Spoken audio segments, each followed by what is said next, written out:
Hey, it's New Thought Talk. I'm your host, the Reverend Steve Walling, from the Spiritual Awareness Center located in Fresno, California. Fresno being the heart of the Central Valley and the Central Valley being the heart of the state of California. Welcome to the show.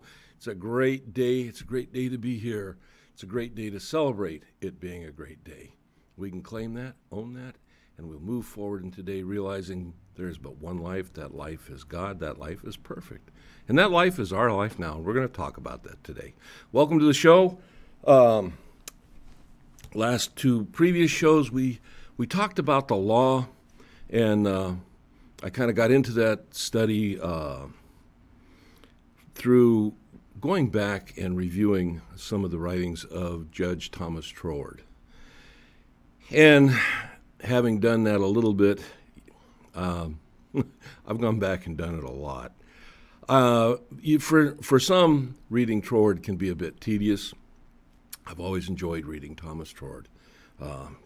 He speaks clearly to me, and I resonate with what he says, realizing that he was a great metaphysician.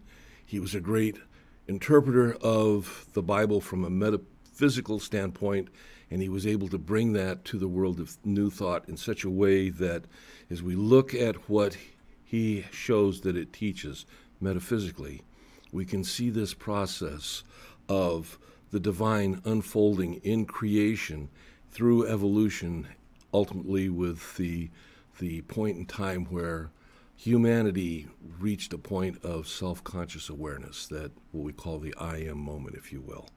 And it was from that point on that we were no longer subject to evolution as a result of physical things going on around us, but we evolved because we had conscious choice.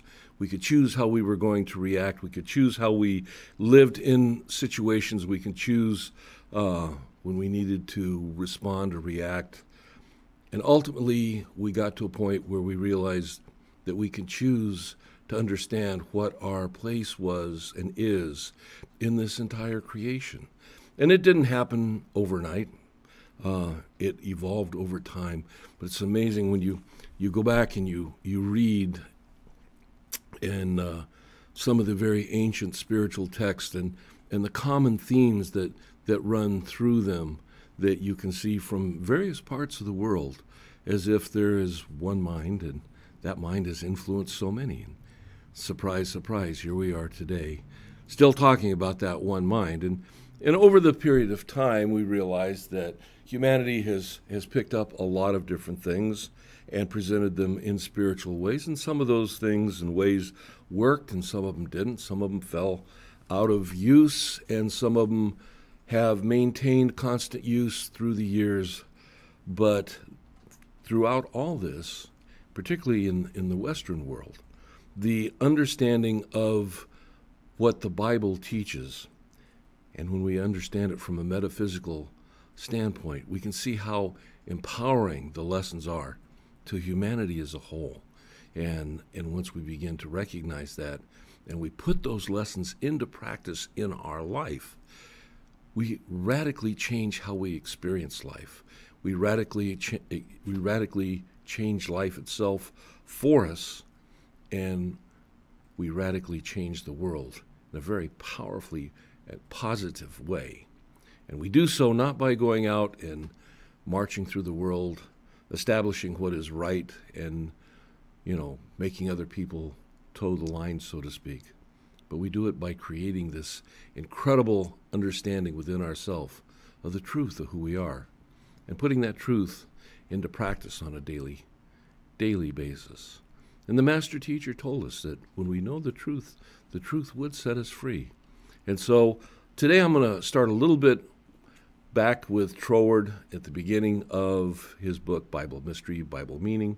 And then we're going to pick up a little bit out of the textbook, what we call the textbook, The Science of Mind. We're going to talk about that which exists within us, this light within, God within, that spark that exists in every living being. Conscious beings have the ability to become aware of it. And as we become aware of it, and we become aware of its relation to our day-to-day life experience, and the power that exists in our awareness of that and the truth of what it means. Makes for a great springboard, if you will, in our personal spiritual journey in this thing we call life. So first I want to go back to Bible mystery, Bible meaning. And in the opening chapter, which is on creation, and obviously that's from the book of Genesis in the Bible, but Troward says the Bible contemplates man as composed of spirit, soul, and body, or in other words, as combining into a single unity a threefold nature, spiritual, psychic, and corporal. And the knowledge which it proposes to give us is the knowledge of the true relation between these three factors. And he's talking about the knowledge that the Bible is proposing to give us in relation to the three aspects of our physical being as human beings. And it's amazing. You know, we get caught up so often in one singular aspect of the life that we live, and most often, for most of us, it's the physical aspect. You know, trying to get ahead in so many ways, dealing with beliefs and limitation or suffering, struggle from a negative point of view, having to react to a world because we don't have the inner wisdom or support or confidence to respond in a way that allows us to meet and greet, if you will, obstacles in our lives and recognize that the truth is that we have a bigger God than anything that can come our way. And when we understand that our relationship with this truth is a defining relationship not only for us in the moment, but it's a defining relationship in the transcendence of the things that we see as obstacles in our life. So the Bible begins to teach that we are a threefold being. Troward tells us that we are spiritual, we are the psychic, and we are the body. Well, the spiritual, as we look at the Bible in the beginning, when it talks about that humanity was created in the likeness and the image of God, that's where we start. The likeness and the image. I like to joke sometimes that maybe it's what I see in the mirror, but the truth is, it's the spiritual being of each and every one of us, that we are that likeness and we are that image, and our metaphysical understanding of that means that in that likeness and the image, that we as individual beings in consciousness, as an expression of God expressing through us in our day-to-day moment life, are an expression of the divine principle that is self-conscious, we have choice, and we have available to us the gift of all that God is on the micro level, if you will. And most of the time, as we go through life, as humanity has gone through life, we do so at a level of ignorance that really tends to limit our ability to interact with the truth of who we are, to understand it, to implement it in our life.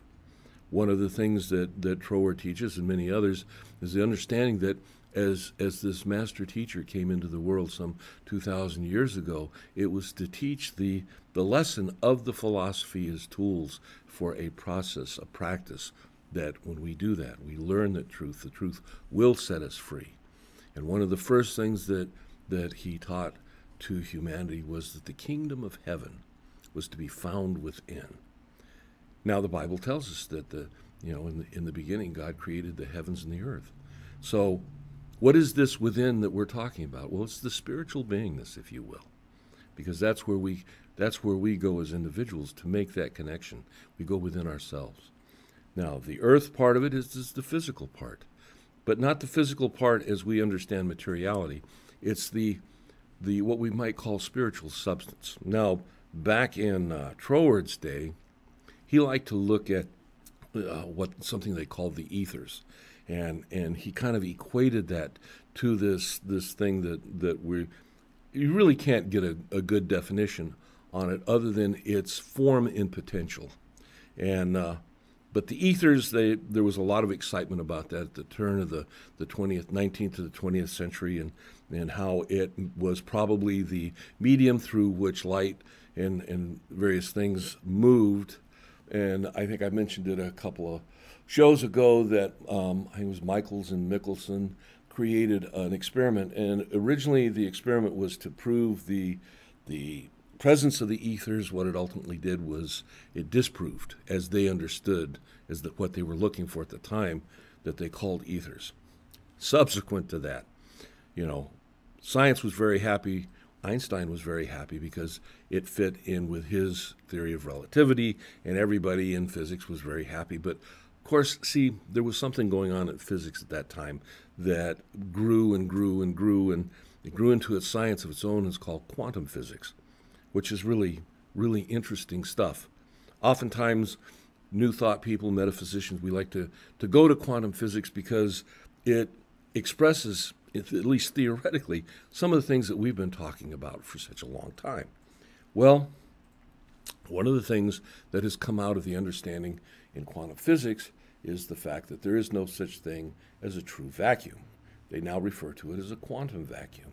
And as science has delved in and kind of tried to define what this quantum vacuum is, one of an article that I read recently, one of the physicists involved in this, he says, really a quantum vacuum is kind of like what we used to call the ethers, but the ethers had such a bad name that they didn't want to use that in today's more modern approach to this, so they call it the quantum vacuum.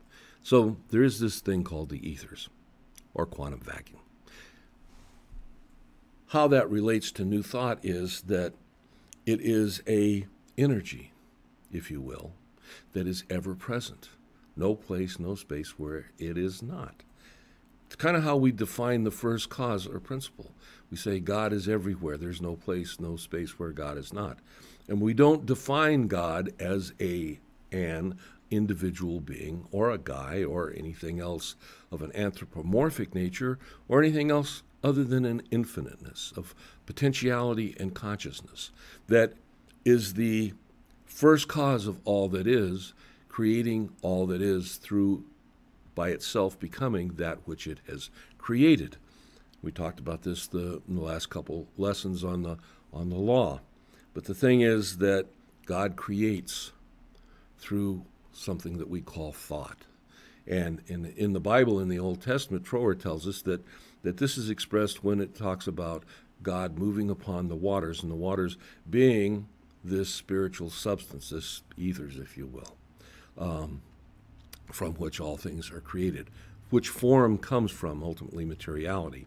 But it's not in the common sense that we talk about material things.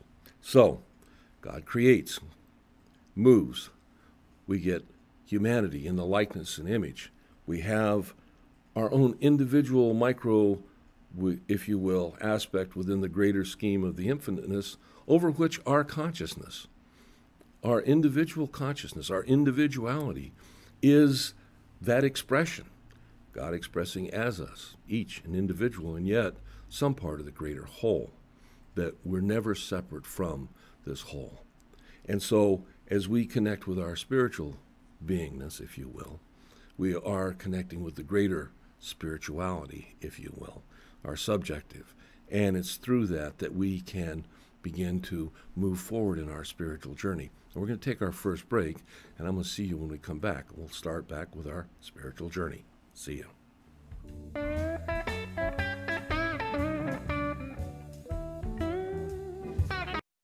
Contact Sprague Electric for all things electrical, solar installations, battery systems, troubleshooting, repairs, and more. Call 559-760-0712. SpragueElectric.com.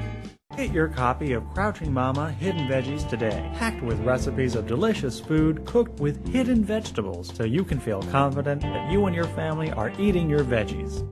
Sunday, December 16th at 3:30 p.m., Voices United Chorus presents Sounds of the Seasons, a celebration in song with the Chordsmen and Gold Note Chorus. Dessert, auction and gift drawings. Tickets will be $10 for individuals and $20 for the family. This is a great opportunity to come out and celebrate the season. Sunday, December 16th at 3:30 p.m. This is hosted by People's Church, 7172 North Cedar in Fresno. Hope to see you there.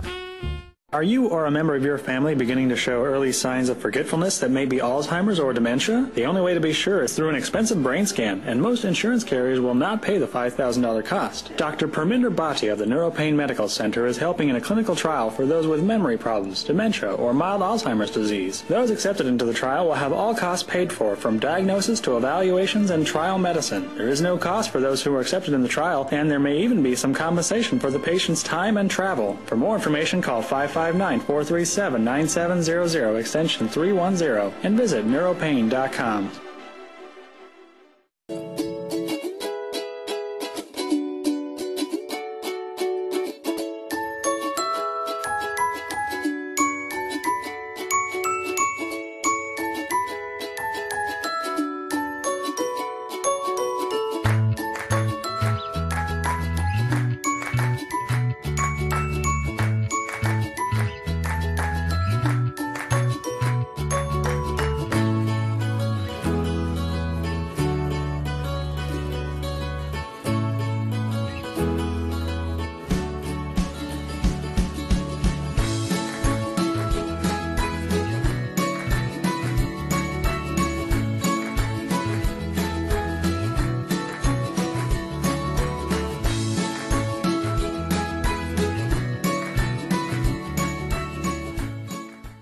Here's a chance to do your part to improve the air quality in the San Joaquin Valley. The wood, gas, or pellet burning fireplace inserts and stoves from Ponderosa Hearth and Home are as energy efficient as they are beautiful. We supply the best brands and models to perfectly fit the decor of your home. Our products have been warming homes in Clovis, California since 1980. Rush to your phone, call right away, 559-298-1610, and visit us online at phh-clovis.com. CentralValleyTalk.com.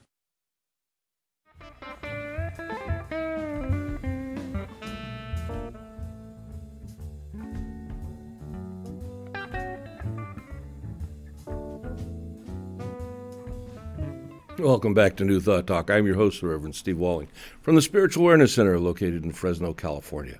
Before we get started in this segment, I want to say hi to Lee and Bill and Nancy and Regina and all the rest of you that have commented or checked in. I'm glad you're here, and I hope you are enjoying and appreciating what we're sharing today. Moving forward, Troard, Bible Mystery, Bible Meaning, he says, the kingdom of heaven is within us. In other words, that heaven is the kingdom of the innermost and spiritual, and if so, then by necessary implication, earth must be the symbol of the opposite extreme and must metaphorically mean the outermost and ultimately the material. So, as we begin our own spiritual journey, recognizing that the kingdom is within us and we begin to move forward, that's the beginning of our understanding of truth, the truth of who we are. So, as we move into this, we realize that being an individual part of the greater whole, never being apart from the divine principle, that which we call God, can happen. We get caught up in it, don't we, sometimes? You know, we're kind of like in a corner, if you will. Life seems to be coming at us so fast from so many different directions, and it's like, what are we going to do? Where are we going to turn? And the thing is, our answers are to be found, and they're to be found within us. That's how Reverend Johnny Coleman used to approach this, with an understanding that, and she used to teach, and it's as valid today as when she taught it years ago, is the understanding that you have a bigger God. You have a bigger God than anything that can come your way. Now that's nice to talk about it. It makes a nice catchphrase, but let's reframe this, if you will, and put it into the concept of a belief that is part of our beingness, that we have integrated into our subconscious mind, and it's there. What does that mean when we have that and we're on our spiritual journey? Well, it means that when we go within, there's a truth that exists there. And that truth that exists there, we often refer to it as the God within us or the Christ consciousness, and many other spiritual teachings address it in many different ways, but we're all kind of talking about the same thing. And one of the ways that the Bible has talked about it, and New Thought has talked about it, is the concept and the idea of this light that exists within us. Jesus said he came to be the light of the world. Same concept, what we're talking about. The light of the world. I am the light of the world. Jesus was not referring to his human personality, but to the principle inherent in generic man. And that generic man is common, that which is common to all of us, right? They who follow this inner principle shall have the light of life, for this principle is life. There is one life. That life is God. That life is perfect. That life is our life now. When we say those four statements, if we just say them, they're only words. But if we think about each of those four statements as we make them, and what that means to us as an individual aspect created in the image and the likeness, expressed specifically and individually as us, but we're still the divine God expressing through us as us. One life. That life is God. That life is perfect. That life is our life now. We've talked about that in the last couple of classes. So he goes on to say, he says, I am, has a dual meaning. It is both individual and universal. God was revealed to Moses as the great I am, the universal cause, the causeless or self-existent one. In other words, first cause, for which there's nothing that is antecedent to it. There's nothing that precedes. In the beginning, God. In the beginning, God. That's it. So Moses taught, I am is the first principle of all life, and the law of cause and effect running through everything. And here we go. Back to the idea of this thing that we call the law of cause and effect.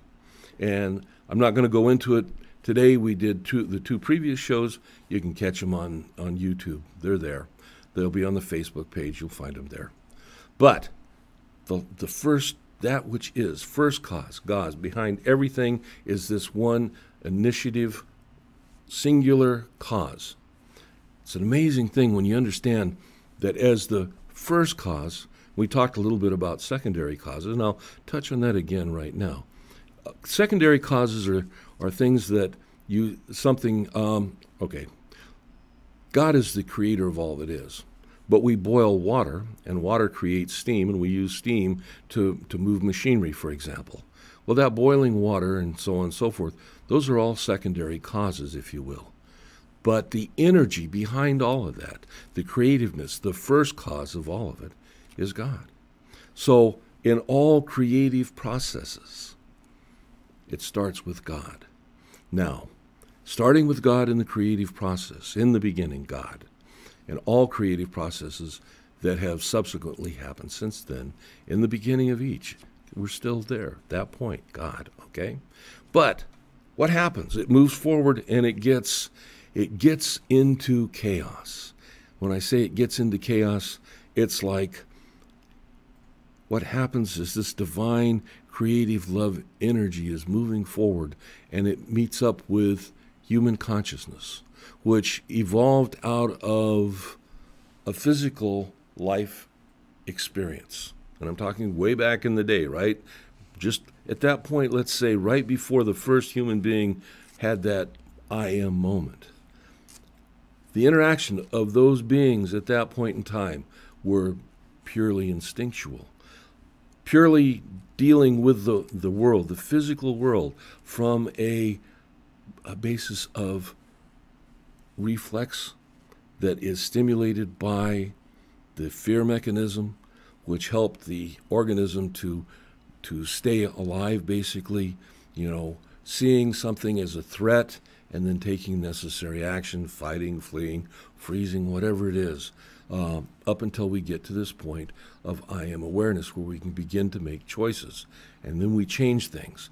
We no longer have to be afraid of certain things. We can now, maybe we kill them and use their skin for clothing, and we use their meat for sustenance, which means as a group we're no longer going to starve during the lean times of the year, and we're able to live in areas of the world where prior to that maybe we couldn't.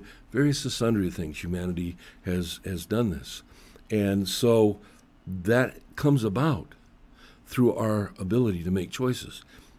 Within us, that life spark within each and every one of us is that light within. There is a result of that, if you can imagine. As the divine has created us, as God has created all that is, as God exists in each and every aspect of its creation, in our consciousness, we express God at the highest level, if you will, of consciousness and intelligence, and therefore we can express this divine principle in all of its glory in the most abundant way. But if we were pre-programmed to do that, then there would truly be no expression. It would just be in a mechanistic, process going on. But we were created with the ability to make choice, and the law which responds. However, when we make choices out of ignorance, when we make choices when we fail to know what the law is, we can make choices that are harmful. And humanity made a lot of those choices and brought a lot of what we'll call negative energy into the world. Truly, it's not negative energy, but it's a negative application of the gift that God has given to humanity. And it's created a lot of chaos. And it's created a greater belief through humanity in limitation, in evil, in disease.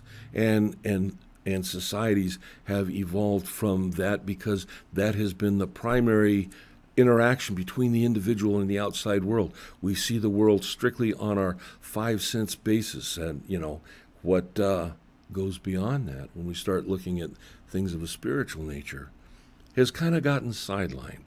There were times when it was more prominent, but in its prominence, there was not a full presentation of its truth. And there were times when it was less prominent, but there's an underlying truth that's been there throughout it all. Today, with the advent, in a sense, kind of a reemergence on a greater level into the mind of society, and we can call it New Thought. There's other things that you can call it, and there's other ways of approaching it that have their own efficacy, if you will. But the basic idea is recognizing that there's a power and a presence for good in the universe that's available to us. And at the level that we understand that, the level we know that, and the level that we believe it, and align ourselves with that principle, we begin to take amazing control over our life experience and life around us. We're going to take our next break, and I'll see you when we come back.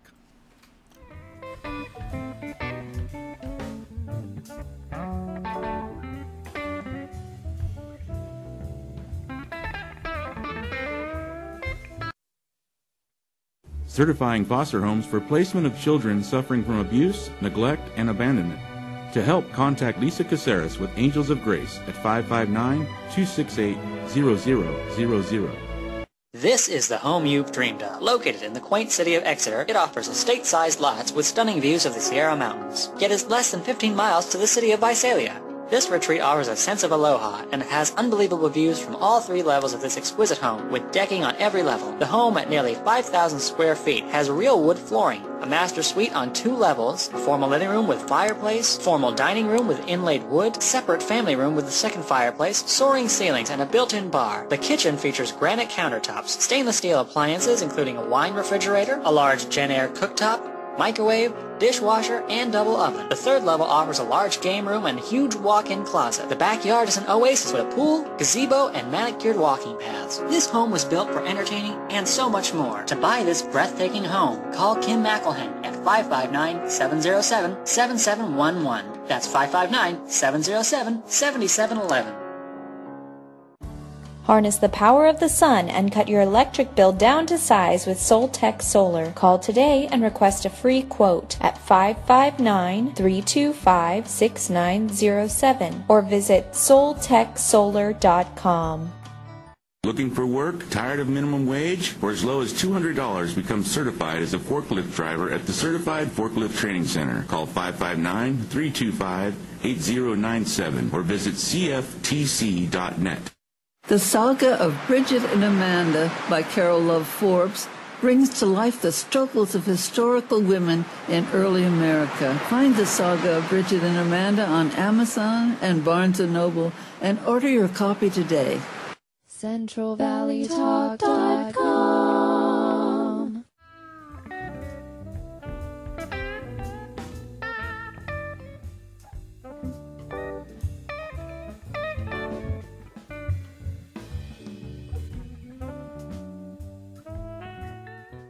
Welcome back to New Thought Talk. I'm your host, the Reverend Steve Walling, from the Spiritual Awareness Center located in Fresno, California. As we come back, it's kind of nice having this post to Facebook. Now I can see some of the names of those of you that watch, and I can say hi to some of my Facebook friends. Martin, I want to say hi to you and Lita and all the rest of you. I'll try to get to you through the various programs as you like or comment or whatever. Can't say I'll get to you every program, but know that your vision, your watching this is highly appreciated.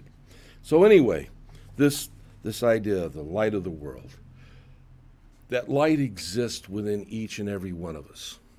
As we begin to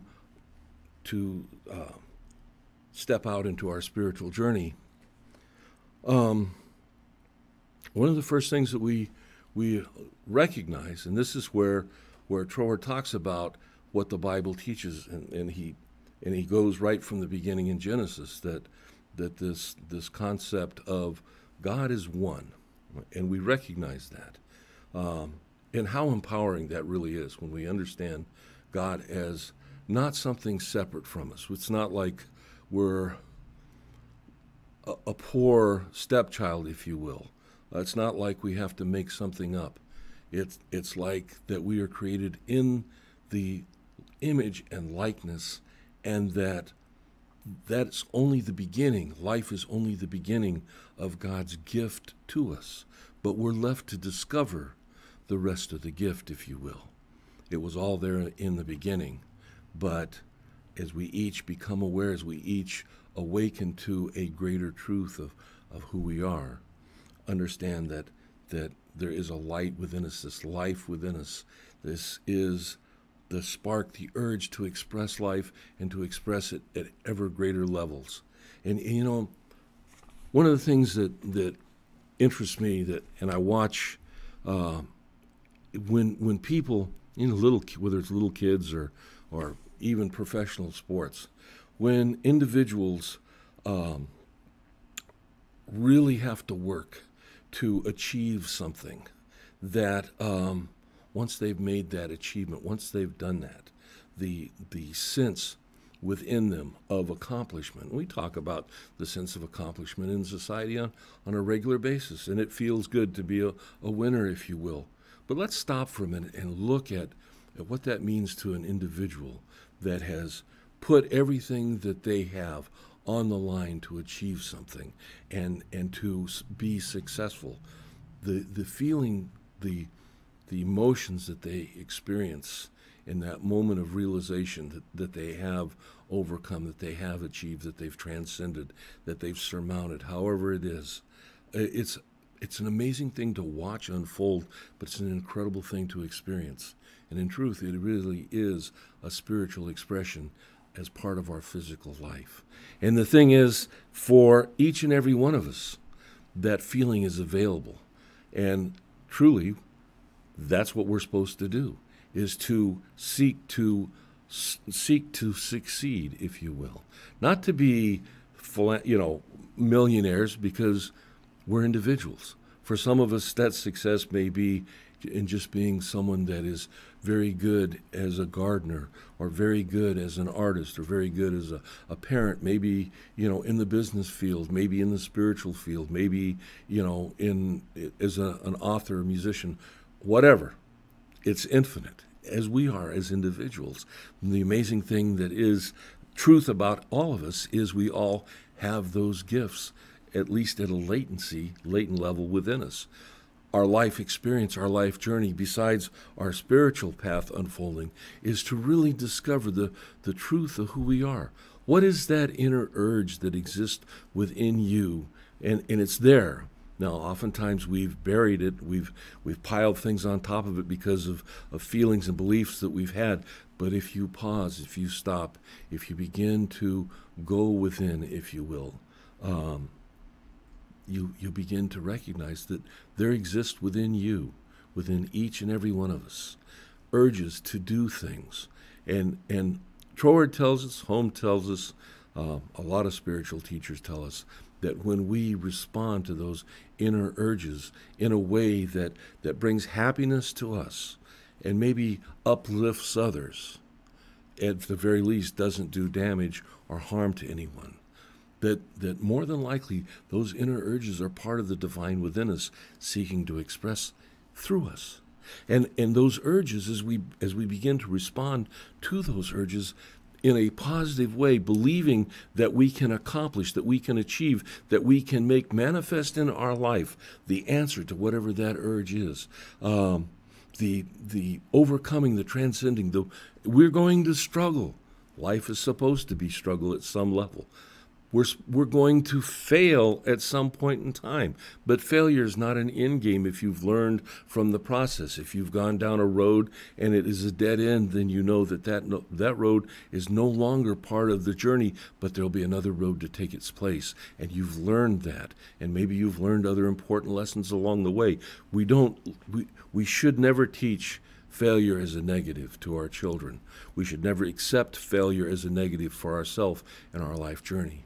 We should look at it as just part of the education that we're getting, but that urge that exists within each and every one of us seeks to be expressed, and there is a way to get to that point. That's our gift, if you will, back to God. We are here to express life and to express it more abundantly, most abundantly, incredibly abundantly as we learn more about the truth of who we are. And the thing is, and this is kind of exciting in a way, that we're not alone.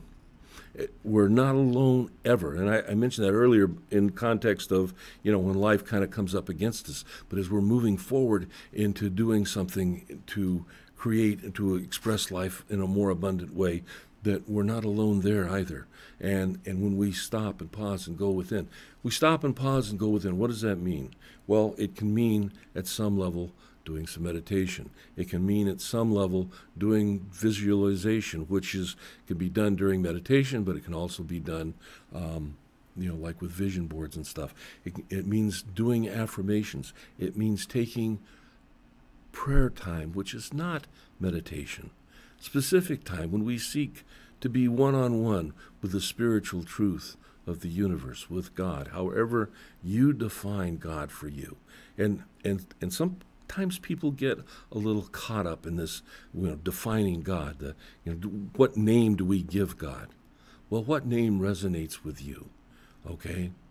What name resonates with you? When you stop and pause and you want to speak to the creator of the universe, and you're going to speak to the creator of the universe within you. I mean, you can go outside and you can shout at the sky, but God will hear you ever greater when you quiet your mind and speak within. The kingdom of heaven is to be found within. In the beginning there was heaven and earth. Going on with Troward's description, and I'm not going to go back to the books right now, but he talks about the idea of the creation of light. And, God moves upon the waters and we get this potential heaven and earth. But we're not at the physical creation at this point. But light is created. But understand that the light that we're talking about in the beginning of Genesis, the light that Troward's talking about, is this light that we call life, the light of God within us. You see, you got to go through, according to Genesis, several more days before God creates light as we understand light, with the sun and so on and so forth. So this early light that's first spoken of is this inner life, and it's right there, right from the get-go, right in the beginning, as all things are coming into play, if you will. And essentially, we're right there also, in some incipient form. and we move forward from that. And as we move forward at some point in time, understanding that within God there is no such thing as time or space. What is time and space is what God has created out of itself to be conscious of. But it is just God, is an expression of God, if you will. So we experience it. We come in, we have our five senses, we evolve as humanity. We get to a point, I am, and we go through and we learn and we grow as humanity. We make mistakes, we hurt ourselves, we pick up, we grow some more. And that's been the history of humanity. And we finally come to a point where we begin to recognize that people should be able to believe. They should be able to believe what they truly believe for themselves, that there shouldn't be something controlling them or telling them what to believe. And that when they understand that, when we understand that we should believe for ourselves, that we are independent and individual, and that when we seek to expand our belief and grow our faith and learn and continue to expand spiritually, that we empower ourselves. Now, the gifts, in order to experience life and express life, I talk about the gifts that we have, which are sometimes they're traits, sometimes they're the gift of oration or being an athlete, talents, whatever, intellectualism, spiritual understanding, whatever these gifts are for each of us as individuals. As I said, the urge to express those is there within us, but as we answer those urges, we do so with an understanding that we have an expectation to see life play out in our life expression in a way that demonstrates more good in our life. When we talk about one life, that life is God, that life is perfect, and that life is our life. Between God and us is the idea of perfect life. Very few people that I've ever heard of have lived what we might call a perfect life. But a lot of us, a lot of people, have lived life and lived it more abundantly as we evolve towards greater perfection in our life. And we do that as we understand our truth, our relationship to the God, to the divine principle, to God, to first cause, and that what God has created is perfect. What we experience is limited by our own understanding, our own belief, our belief in limitation, our belief that there. If we were to look at the story of Adam and Eve in the garden as it's expressed in the Bible from a metaphysical perspective, that story is how humanity came to accept evil as being a truth in the world. And that was, metaphorically speaking, the fall. If we stop accepting evil as being a truth in the world, and that requires faith. We'll have a show on that, maybe several shows, but it's doable. It really is. But when we do that for ourselves individually, it doesn't mean that we turn a blind eye to what's being experienced in the world. That's not what I'm talking about. It means that we, within ourselves, transcend what our physical senses are telling us to have a greater knowing of a greater truth, and we find freedom through that. So we're going to take our last break. We'll come back. We'll talk about truth. We'll talk about light. And I'll see you then.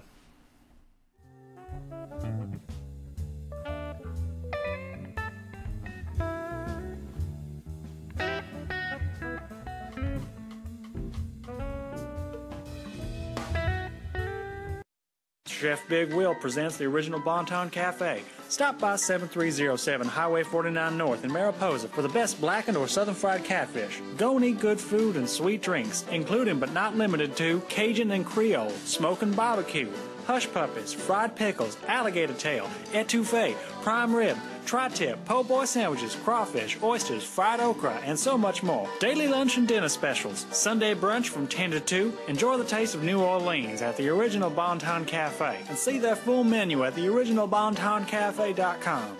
I'm Greg Steen, your host for the Truth for Seniors show.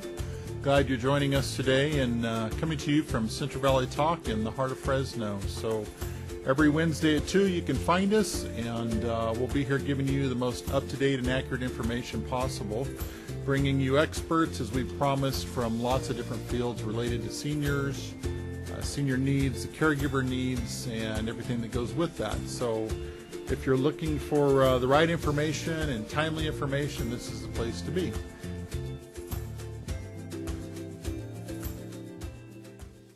Fresno Dixieland Society presents the Sounds of Mardi Gras, February 7th to the 10th, 2019, at the Doubletree by Hilton. Get your tickets today. For more information, go to FresnoDixie.com or call Linda at 209-534-1924. Again, that's 209-534-1924. Hey, I'm Chris DeVold. Tune in every Friday night on CentralValleyTalk.com when I bring you Sex, Drugs, Chris DeVold, where I'll give you 3 guesses on what we talk about. And I also vow to bring you 1 live local music act a week. So tune in every week because you never know what kind of music you're going to hear right here on CentralValleyTalk.com.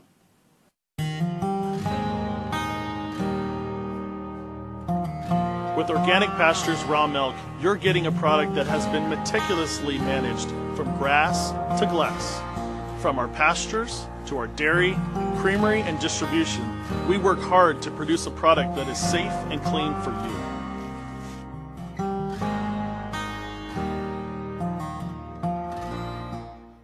Got lactose intolerance or dairy allergies? Discover delicious raw milk and discover dairy the way it's supposed to be. We provide tours and would love to see you. Come visit the cows, watch the milking, the cheese being made, and learn all about raw milk. We're just 20 miles south and west of Fresno, California. Call to schedule a tour at 559-846-9732. CentralValleyTalk.com.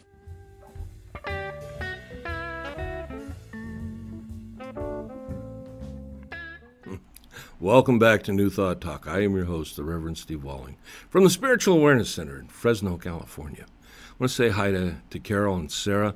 Thank you for joining us today, and I want to thank everybody for the shares and the likes. We're moving forward. We're talking about the light, and it's great understanding that light exists within each and every being. That just think about it.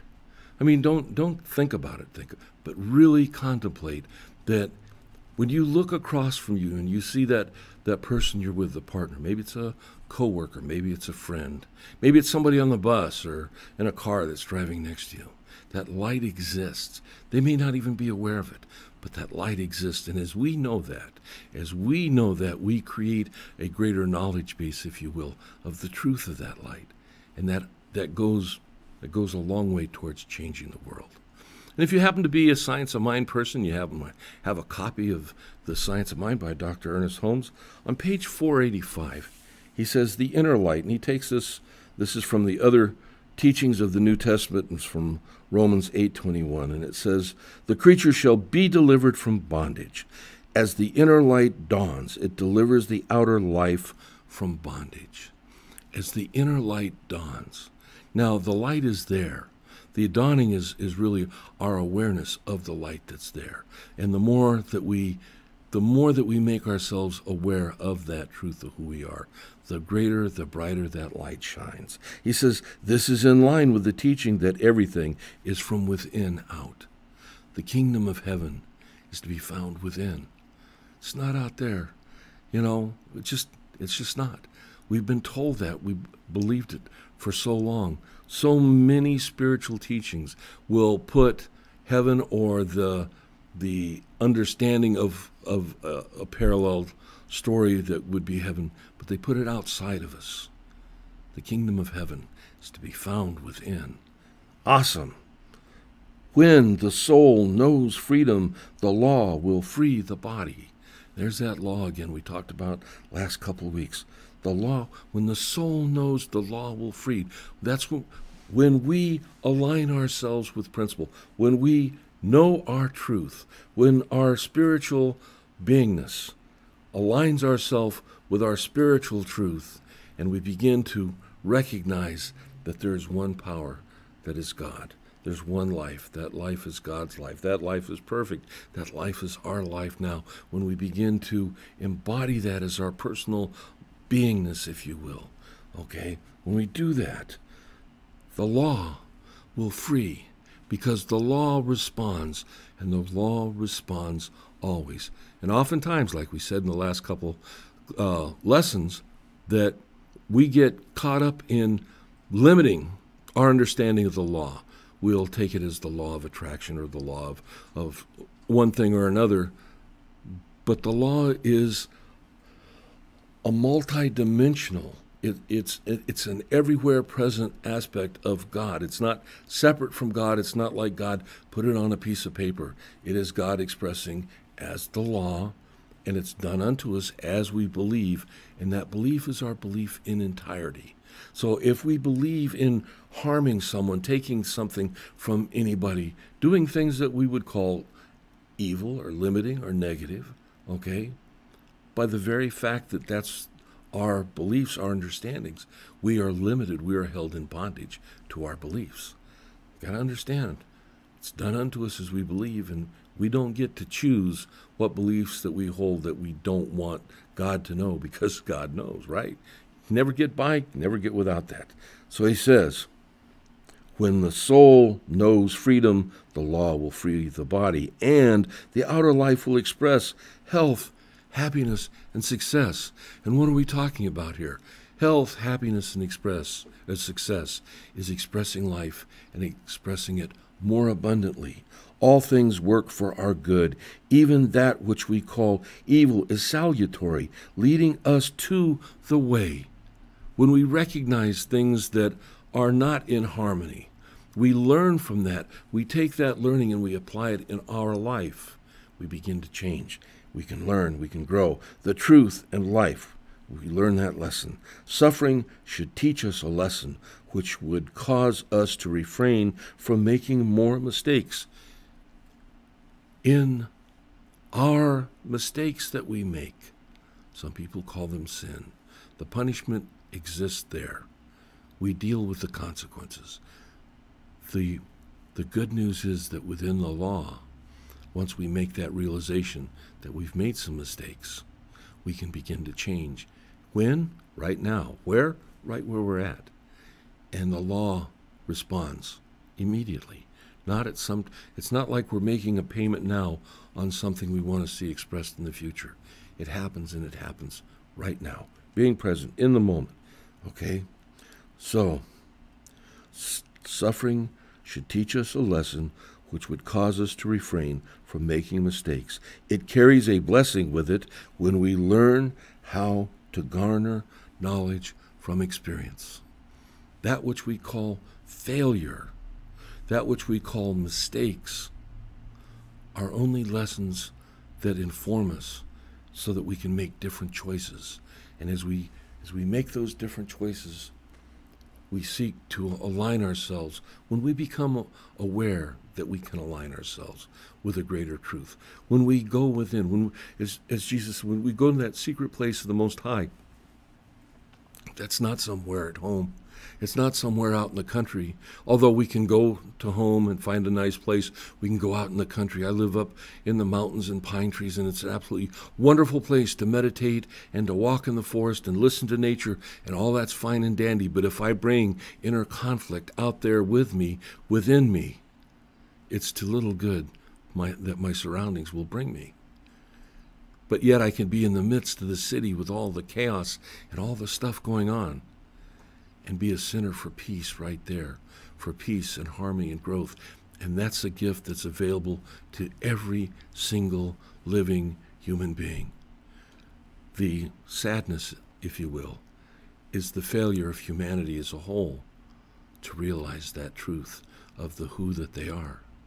We were created in the image and the likeness of such an incredible creative consciousness that we often use the word love to define what it is. And it's a good way to look at that, because we define love as peace and harmony and beauty. We define love as abundance. We define love as goodness and so many other things.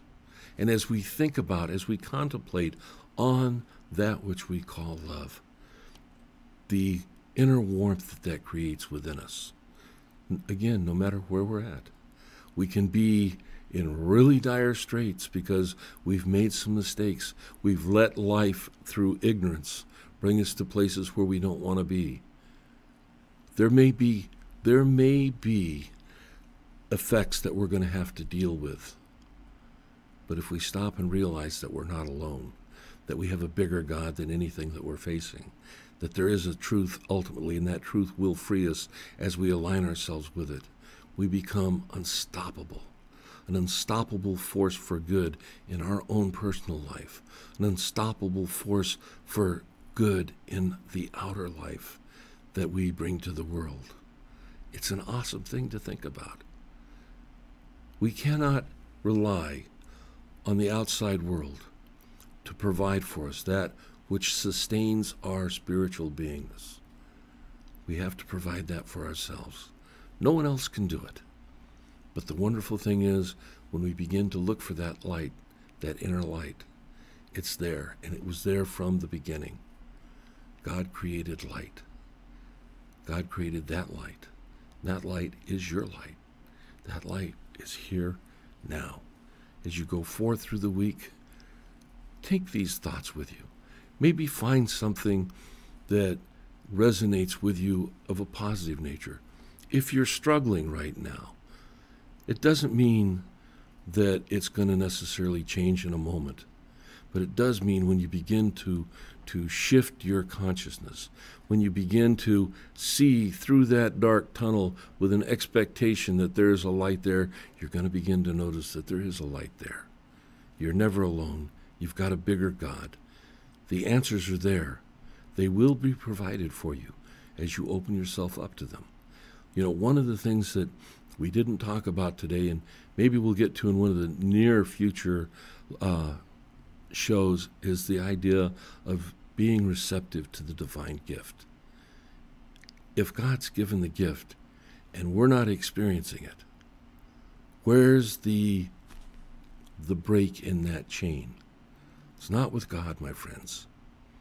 If we take a thimble out to collect water and we die of thirst, when we had a bowl sitting next to us that we could have taken out into the rain, whose fault is that?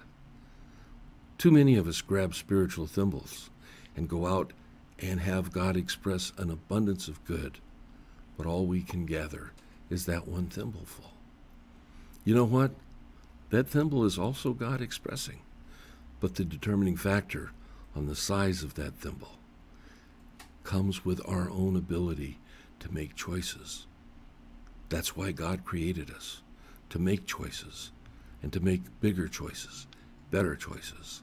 And I'll leave you with that thought as you go through the week. Know that the light of God surrounds you.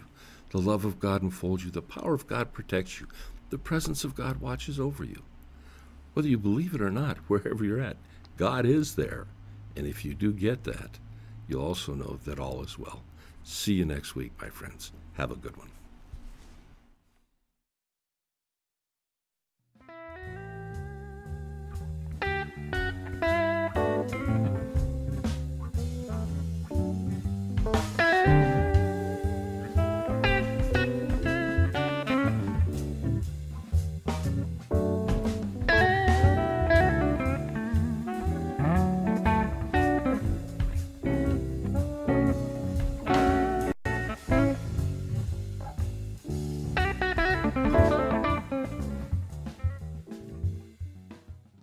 CentralValleyTalk.com